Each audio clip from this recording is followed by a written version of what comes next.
Oh my goodness. We got super fresh Isaac Guerendo, which we have zero information on, which we spoke about him yesterday.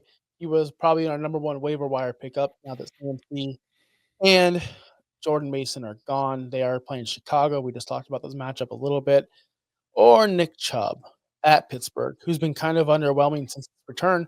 To people say that, I don't think it's underwhelming at all. I think it's a freaking miracle that he's actually playing football. Like, I think it's a miracle that he's actually able to recover and play as well as he have. Whether it's not, what he used to be, definitely not, and I don't think he ever will be. He's only averaging 3 yards per carry this season. He has 4 touchdowns, which is good. I just don't feel comfortable with him starting him ever, especially at Pittsburgh on the road, especially when Jameis is doing what he's doing. Uh, I know that you went first last time, so I'll just say it out loud. I'm gonna roll the dice with Guerendo. I'm gonna roll the dice with the new kid coming in town. I'm gonna roll the dice with the guy who has the entire backfield to himself. With we think he does. Devo might get involved. If Devo gets involved, then he might be a little bit screwed. I understand that. But I'm gonna go with a young explosive kid that we don't know much about over the old busted, reliable stud Hall of Famer, Nick Chubb.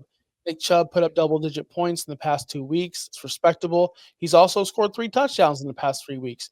If he doesn't score a touchdown, he's not gonna score you these double-digit points. We've seen that since his return. If he doesn't score a touchdown, he's scoring less than 6 points. That's a fact. That's happening. If he scores a touchdown, he's double digits. So really, you're thinking, is he going to score a touchdown or not? Guerendo, he can catch passes. He's involved. He's going to be involved in the passing game. They're down players. They're hurting for players. They're in shambles right now. They're going to do anything that they can to win a football game. They're also playing a in shambles Chicago Bears team. Chicago, whether you think this interim group is going to do well or not, they're also a team that's really bad at football and can be had. So I'm going to definitely go Isaac Guerendo on this one, just a gut check because we don't know much about him. We just Yeah. I mean, I don't hate you for that.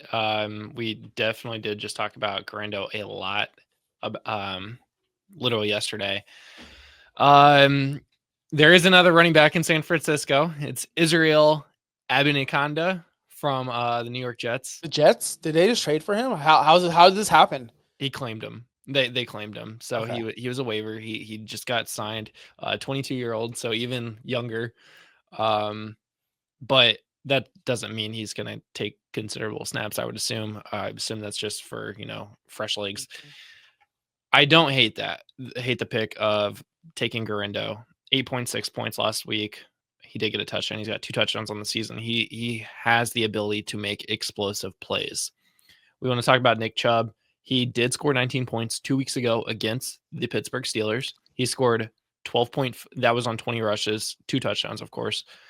Last week against Denver, he did not score a rushing touchdown. Still put up 12 and a half points, only on 9 rushes. Now, mind you, they were like in a shootout, so Jameis was obviously going to be throwing the ball. But he did get a receiving touchdown, which helped his total points there. He's coming off a little bit. I mean, like as fresh legs as a 28-year-old running back with a major knee injury the season before can come off of 9 rushes, 11 total like touches on the ball last week, which does help him a lot. He's still scoring. That's the thing. He's still scoring. He's still getting production. I am going to lean more. See, I'm going to lean more towards Nick Chubb this week. And it's not just so we're completely different because that does make things nice. But I'm going to lead with old Mr. Reliable, who's been pretty solid in the last 2 weeks. And I feel like you just don't know enough about what that 49ers offense is going to do, what Kyle Shanahan is going to do to save his job. Because I think if they lose another game or another 2 games, they could end up firing Kyle Shanahan, which wouldn't be great for him. So maybe they, like I said, maybe they do introduce the Debo stuff again. Maybe they pass him. I don't know what they're going to do, but I'm leaning Nick Chubb this week. I want to see Guerendo actually have a full-time starter position and what they can do efficiently. Like Guerendo's 2 games where he scored a lot of points have come off of really big running plays. And does he have that every single game, every play? Is he a big time player every play of the game? He was supposed to be the one. You said that yesterday. He was supposed to be the one to replace CMC and get that role. So we're gonna find out real quick.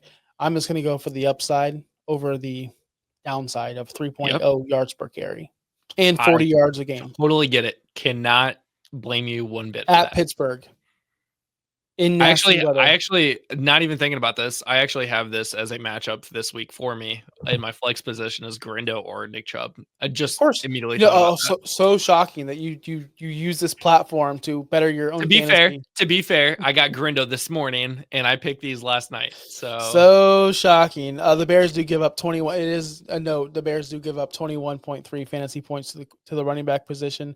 That is good for 10th worst, as in they're in the bottom 10 against the running back. So we'll find so out what's going to happen here.